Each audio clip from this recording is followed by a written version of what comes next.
আসসালামু আলাইকুম। সবাইকে স্বাগত জানাচ্ছি আমার দেশ লিড নিউজে।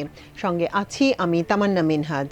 আমাদের আজকের লিড নিউজের শিরোনাম, বাংলাদেশি পণ্যে ৩৭% শুল্ক আরোপ যুক্তরাষ্ট্রের, শঙ্কার মধ্যে বাংলাদেশের সম্ভাবনা। লিড নিউজটি লিখেছেন সৈয়দ মিজানুর রহমান। চলুন দর্শক জেনে নেওয়া যাক নিউজটির বিস্তারিত।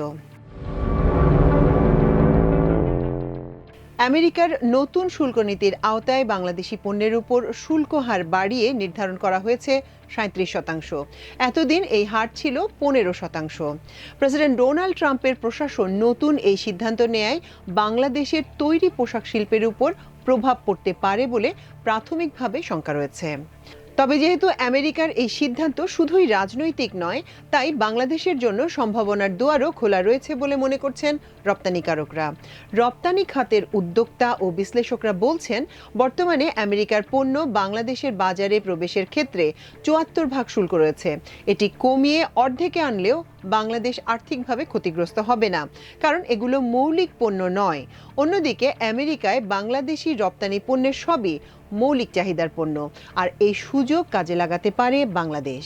দেশের প্রধান দুই রপ্তানি বাজারের একটি আমেরিকা, অন্যটি ইউরোপীয় ইউনিয়ন। আমেরিকায় বছরে বাংলাদেশের পণ্য রপ্তানি হয় প্রায় $৮.৪ বিলিয়ন, যা প্রধানত তৈরি পোশাক। গত বছর দেশটিতে তৈরি পোশাক শিল্পের রপ্তানি দাঁড়ায় $৭.৩৪ বিলিয়ন। আমেরিকায় তৈরি পোশাক রপ্তানিতে বাংলাদেশের প্রতিযোগী দেশগুলোর মধ্যে আছে চীন, Vietnam, Indonesia, Bharat, Cambodia, Sri Lanka ও পাকিস্তান। ট্রাম্পের নতুন শুল্ক নীতিতে চীনা পণ্যের শুল্ক ধরা হয়েছে ৩৪%, ভিয়েতনামের ৪৬%, ইন্দোনেশিয়ার ৩২% আর ভারতের ২৬%। কম্বোডিয়ার শুল্ক ধরা হয়েছে ৪৯%, শ্রীলঙ্কার ৪৪% এবং পাকিস্তানের উপর ২৯%। ওয়াশিংটনের স্থানীয় সময় বুধবার বিকেল ৪টায় হোয়াইট হাউসে সংবাদ সম্মেলন করে নতুন শুল্ক ঘোষণা করেন ট্রাম্প। হোয়াইট হাউসের রোজ গার্ডেনে উপস্থিত সাংবাদিক সহ সমবেতদের উদ্দেশ্যে বক্তব্যের শুরুতেই ট্রাম্প বলেন, আজ খুব ভালো খবর থাকবে। এ সময় দর্শক সারি থেকে করতালি দিয়ে তাকে অভিনন্দন জানানো হয়। এ দিনটিকে আমেরিকার অর্থনৈতিক স্বাধীনতা দিবস বলে অভিহিত করেন ট্রাম্প। তিনি বলেন, ট্রাম্প প্রশাসনের আমেরিকা ফার্স্ট নীতির অংশ হিসেবে শুল্ক বাড়ানো হয়েছে। প্রশাসনের যুক্তি, এতদিন বিভিন্ন দেশ আমেরিকার পণ্যের উপর উচ্চ হারে শুল্ক আরোপ করায় আমেরিকাও পাল্টা ব্যবস্থা নিচ্ছে। আমেরিকার নতুন শুল্ক নীতি যেহেতু কোনো রাজনৈতিক সিদ্ধান্ত নয় এবং বাংলাদেশের পণ্য রপ্তানিতে প্রতিযোগী দেশগুলোর শুল্ক হারও প্রায় একই, ফলে এ নিয়ে এখনই উদ্বিগ্ন হবার কিছু নেই বলে মনে করছেন রপ্তানিকারকরা। তবে শঙ্কার বিষয়টি একেবারে উড়িয়ে দিচ্ছেন না তারা। বাংলাদেশের চেম্বার অফ কমার্স অ্যান্ড ইন্ডাস্ট্রিজের সভাপতি আনোয়ারুল আলম চৌধুরী পারভেজ আমার দেশকে বলেন, আমাদের রপ্তানি আয়ের প্রধান উৎসই তৈরি পোশাক। এটি মৌলিক পণ্য। তৈরি পোশাকের মধ্যে আবার বাংলাদেশ মূলত বেসিক পণ্য বেশি রপ্তানি করে, ফলে আমেরিকায় এর খুব একটা প্রভাব পড়বে না। তাছাড়া আমাদের প্রতিযোগী দেশগুলোর উপরও প্রায় সমান হারে শুল্ক আরোপ করা হয়েছে। বরং এক্ষেত্রে বাংলাদেশ লাভবান হতে পারে দর কষাকষির সুযোগ কাজে লাগিয়ে। তবে কিছুটা শঙ্কার কথা বলেছেন Bangladesh knitwear manufacturers and exporters অ্যাসোসিয়েশনের সভাপতি মোহাম্মদ হাতেম। তিনি বলেন, আমাদের পণ্য রপ্তানিতে মুনাফার হার খুবই কম। এখানে সামান্য শুল্ক আরোপ মানে প্রতিযোগিতায় টিকে থাকার নতুন চ্যালেঞ্জ। এটি সময় মতো মোকাবেলা করতে ব্যর্থ হলে মহা বিপদের আশঙ্কা রয়েছে। তিনি জানান, বাংলাদেশের পোশাক রপ্তানির প্রধান অংশ trouser, T shirt, sweater, shirt ও ব্লাউজ। ২০২৩-২৪ অর্থ বছরে ট্রাউজার রপ্তানি $১,১৯৩ কোটি নেমে এসেছে, যা আগের বছরের তুলনায় ৪% কম। টি শার্ট রপ্তানি $৭৭৩ কোটি দাঁড়িয়েছে, যা আগের বছরের তুলনায় $১০০ কোটি কম। সোয়েটার রপ্তানি ২০২০-২১ অর্থ বছরে $৫০০ কোটি থাকলেও ২০২৩-২৪ সালে তা কমে $৪৮২ কোটি নেমেছে। শার্ট ও ব্লাউজ রপ্তানি ৮% কমে $২৯৩ কোটি দাঁড়িয়েছে। এর মূল কারণই হচ্ছে মুনাফার অশুভ প্রতিযোগিতা। এজন্য আমরা নিজেরাই দায়ী বলে মন্তব্য করেন বিকেএমইএ সভাপতি। তৈরি পোশাক রপ্তানি বাজার, ভবিষ্যৎ সম্ভাবনা ও সমস্যা নিয়ে গবেষণা করেন এই খাতের উদ্যোক্তা মহিউদ্দিন রুবেল। তিনি বলেন, ট্রাম্পের নতুন শুল্ক নীতিতে উদ্বেগের কিছু নেই বাংলাদেশের। কারণ ব্যাখ্যা করে রুবেল বলেন, কিছুদিন আগেও বাংলাদেশ তার নীতি নির্ধারণের স্বাধীন সিদ্ধান্ত নিতে পারত না। রপ্তানিতে আমাদের প্রতিযোগী ভারতের উপর নির্ভরশীল ছিল বাংলাদেশ। এখন এই সরকারের সেরকম কিছু নেই। সরকার চাইলে যে কোনো নীতি সিদ্ধান্ত নিতে পারছে। ফলে আমাদের মূল রপ্তানির বাজার আমেরিকা ও ইউরোপের দিকটি মাথায় রেখে যে কোনো সিদ্ধান্ত নেওয়া আমাদের জন্য এখন অনেক সহজ। আমেরিকা থেকে বাংলাদেশ সবচেয়ে বেশি আমদানি করে তুলা, গম ও গাড়ি। বছরে $2 বিলিয়ন তুলা আমদানি হয় দেশটি থেকে। বাংলাদেশ যদি এখনই আমেরিকার পণ্য শুল্ক কমিয়ে দেশটির সঙ্গে দর কষাকষি করে বাংলাদেশি পণ্য রপ্তানিতে অন্তত 5 থেকে 7 ভাগ শুল্ক ছাড় আনতে পারে, এটি দেশের রপ্তানি বাজারের জন্য নতুন সম্ভাবনা তৈরি করবে বলে মনে করছেন উদ্যোক্তা ও বিশ্লেষকরা। নোমান গ্রুপের শীর্ষ কর্মকর্তা সিফাত আহমেদ ফাহিম আমার দেশকে বলেন, আমেরিকা থেকে আমরা যেসব তুলা আমদানি করি তার সবই সে দেশের পোশাক ক্রেতাদের চাহিদার ভিত্তিতে আনা হয়। ফলে বাংলাদেশ যদি শুল্ক কমিয়ে আনে তাতে রাজস্ব আদায়ে তেমন প্রভাব পড়বে না, বরং এতে একটি নতুন সম্ভাবনা তৈরি হতে পারে। কিন্তু বাংলাদেশ সময় মতো সিদ্ধান্ত নিতে ব্যর্থ হলে শঙ্কা নিয়েই উদ্যোক্তাদের রপ্তানি বাজারে টিকে থাকতে হবে। নিট পোশাক শিল্পের মালিকদের সংগঠন বিকেএমই এর সাবেক সভাপতি ফজলুল হক আমার দেশকে বলেন, বাংলাদেশ দীর্ঘদিন ধরেই রপ্তানি বাজারে তীব্র প্রতিযোগিতার মধ্যে রয়েছে। মূলত জ্বালানি সংকট, শ্রমিক অসন্তোষ ও রপ্তানি বাজারে কম মূল্যে পণ্য বিক্রির অশুভ প্রতিযোগিতা বাংলাদেশকে সবসময় পেছনের দিকে টেনে নিচ্ছে। এই দিকগুলো মাথায় রেখেই এখন আমাদের এক টেবিলে বসতে হবে। মূল সমস্যাগুলোর সমাধানে নজর দিতে হবে। সেই সঙ্গে আমেরিকাকে শুল্ক ছাড় দিয়ে বাড়তি সুবিধা আদায় করতে হবে। ফজলুল হক বলেন, আমরা রপ্তানিমুখী শীর্ষস্থানীয় পোশাকের ক্রয়াদেশ হারাচ্ছি কিনা সেটি খতিয়ে দেখতে হবে। কারণ এসব পণ্য উৎপাদনের সঙ্গে অনেক কারখানা ও লাখ লাখ শ্রমিক জড়িত। তৈরি পোশাক রপ্তানির এই মূল ভিত্তি টিকিয়ে রাখতে নীতি নির্ধারকদের প্রতি অনুরোধ, গ্যাস বিদ্যুৎ সহ যে কোনো মূল্য বৃদ্ধিতে রপ্তানিকারকদের সময় দিতে হবে। আমেরিকার বাজারে বাংলাদেশের রপ্তানির উপর এই নতুন শুল্ক কাঠামোর উপর প্রভাব কি হবে তা পর্যালোচনা করে দেখছে বাংলাদেশ সরকার। জাতীয় রাজস্ব বোর্ড দ্রুততার সঙ্গে শুল্ক কাঠামো পর্যালোচনা করছে বলে জানিয়েছেন প্রধান উপদেষ্টার প্রেস সচিব শফিকুল আলম।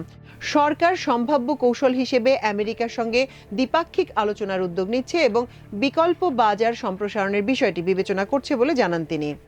শফিকুল আলম বলেন, সরকারের মূল লক্ষ্য হলো আমেরিকার সঙ্গে বাণিজ্য সম্পর্ক বজায় রেখে বাংলাদেশের রপ্তানি খাতকে সুরক্ষা দেয়া।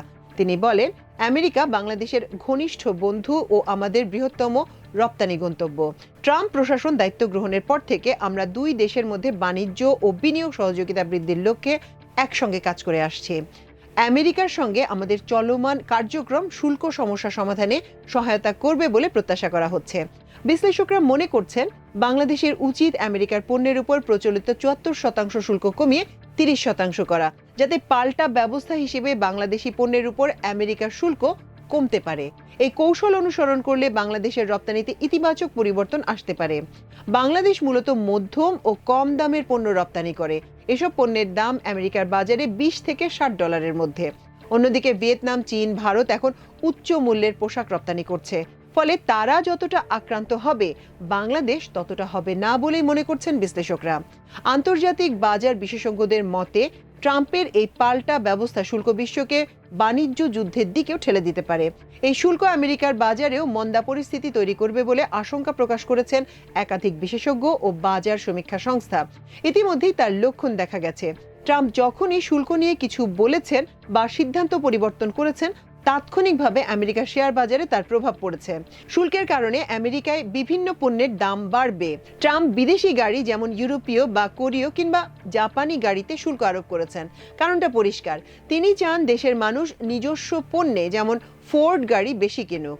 ট্রাম্পের শুল্ক আরোপের সিদ্ধান্তের বিরোধিতা সোচ্চার হয়েছে চীন, জাপান, যুক্তরাজ্য, ইউরোপীয় ইউনিয়নের সদস্য সহ আরও অনেক দেশ।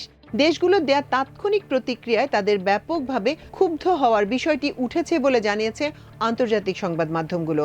তাদের খবরে বলা হয়, ট্রাম্পের নতুন করে এ শুল্ক আরোপ করাকে বাণিজ্য যুদ্ধ হিসেবে আখ্যায়িত করেছে অনেক দেশ। বেইজিং বলছে, তাদের পণ্যের উপর আমেরিকার নতুন করে শুল্ক আরোপকে জোরালোভাবে প্রত্যাখ্যান করছে তারা। একই সঙ্গে নিজেদের অধিকার ও স্বার্থ রক্ষায় পাল্টা পদক্ষেপ নেয়ার অঙ্গীকার করেছে। চীনের বাণিজ্য মন্ত্রণালয় বলছে, আমেরিকার শুল্ক আরোপ আন্তর্জাতিক বাণিজ্যের নিয়ম নীতির সঙ্গে সঙ্গতিপূর্ণ নয় এবং এটি সংশ্লিষ্ট পক্ষগুলোর বৈধ অধিকার ও স্বার্থকে ভীষণভাবে ক্ষতিগ্রস্ত করবে। The German automotive industry association বলছে এই শুল্ক ক্ষতিগ্রস্ত ব্যক্তিদের সংখ্যাই শুধু বাড়াবে। ইইউ এখন নিজেদের একসঙ্গে কাজ করার আহ্বান জানাচ্ছে উল্লেখ করে ভিডিএ আরও বলে এ জোট সমঝোতায় আগ্রহের ইঙ্গিত দিয়ে যাচ্ছে।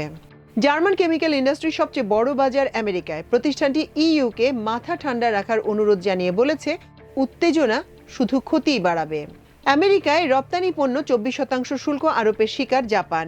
দেশটির বাণিজ্য মন্ত্রী ইয়োশিমোতো ট্রাম্পের পদক্ষেপের সমালোচনা করেছেন। তিনি বলেছেন আমেরিকার এই একতরফা শুল্ক পদক্ষেপ খুবই দুঃখজনক এবং এটি জাপানের উপর প্রয়োগ না করার জন্য আমি জোরালোভাবে ওয়াশিংটনের প্রতি আহ্বান জানাই।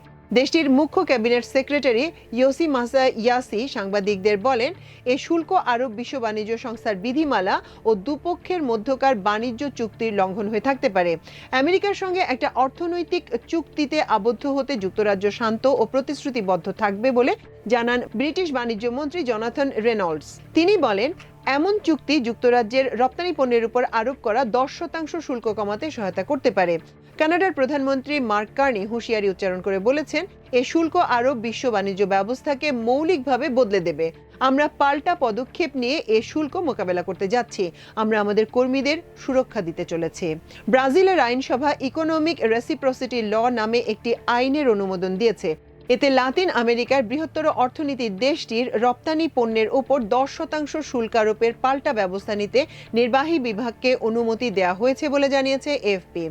দক্ষিণ আমেরিকার গুরুত্বপূর্ণ অর্থনৈতিক শক্তি ব্রাজিল আমেরিকা ও কানাডার পর স্টিলের সবচেয়ে বড় রপ্তানিকারক দেশ। 2024 সালে দেশটি আমেরিকায় 40 লাখ টন স্টিল পাঠিয়েছে। সুইজারল্যান্ডের উপর 31% শুল্ক আরোপের পর দেশটির প্রেসিডেন্ট কারিন কেলার সাটার বলেছেন সামনে কি পদক্ষেপ নেওয়া হবে সরকার শীঘ্রই সে বিষয়ে সিদ্ধান্ত নেবে। সুইস প্রেসিডেন্ট আরও বলেন দেশের দীর্ঘমেয়াদী অর্থনৈতিক স্বার্থ অগ্রাধিকারমূলক বিষয়। আন্তর্জাতিক আইন ও অবরোধ বাণিজ্যের প্রতি শ্রদ্ধা দেখানো মৌলিকভাবে গুরুত্বপূর্ণ। ডেনমার্কের পররাষ্ট্রমন্ত্রী লার্স লোকে রাসমুসেন বলেছেন ট্রাম্পের নতুন পদক্ষেপ বৈশ্বিক সমৃদ্ধিকে হুমকিতে ফেলেছে। প্রিয় দর্শক, আমাদের আজকের লিড নিউজ ছিল এ পর্যন্তই। ইনশাল্লাহ আগামীকাল আরেকটি লিড নিউজ নিয়ে একই সময় আপনাদের সামনে হাজির হব। সে পর্যন্ত আল্লাহ আপনাদের সবাইকে ভালো রাখুন, সুস্থ রাখুন এবং দেখুন, শুনুন, পড়ুন, সাবস্ক্রাইব করুন, শেয়ার করুন এবং অবশ্যই কমেন্ট করুন আমার দেশে। এতক্ষণ সঙ্গে থাকার জন্য অশেষ কৃতজ্ঞতা। আল্লাহ হাফেজ।